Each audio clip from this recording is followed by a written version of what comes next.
तो हम स्टार्ट करते हैं फंडामेंटल राइट्स। तो fundamental rights part 3 of the constitution में एग्जिस्ट करते हैं फ्रॉम आर्टिकल 12 टू 35। हमने इसकी इंस्पिरेशन जो यूएसए बिल ऑफ राइट्स से ली है। फंडामेंटल राइट्स को हम अपने कॉन्स्टिट्यूशन का मैग्ना कार्टा बोलते हैं, जो कि फंडामेंटल राइट्स जस्टिसिएबल है कोर्ट ऑफ लॉ में। उसी के साथ इंडियन कॉन्स्टिट्यूशन में फंडामेंटल राइट्स जो है as compare to other countries काफ़ी ज़्यादा इलेबोरेट है। साथ ही हमारे फंडामेंटल राइट्स जो है सारे पर्सनस की dignity, equality, larger public interest को प्रोटेक्ट करने में हेल्प करते हैं। उसी के साथ यूनिटी ऑफ नेशन को मेंटेन करते हैं।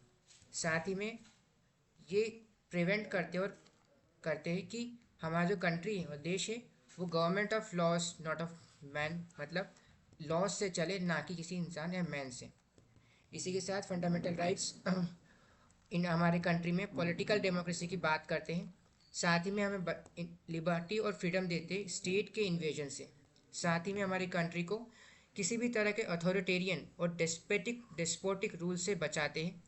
उसी के साथ लिमिटेशंस लगाते हैं tyranny of executive and arbitrary laws by legislature.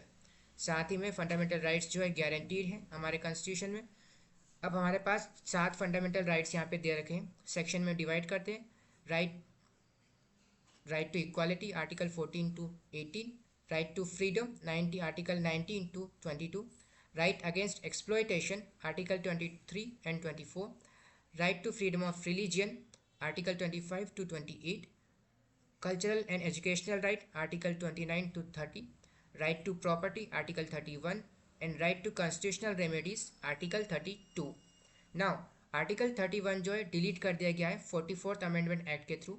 अब ये जो आर्टिकल है वो एक तरह से लीगल राइट है हमारे कॉन्स्टिट्यूशन में, article 300A part 12 of the constitution में।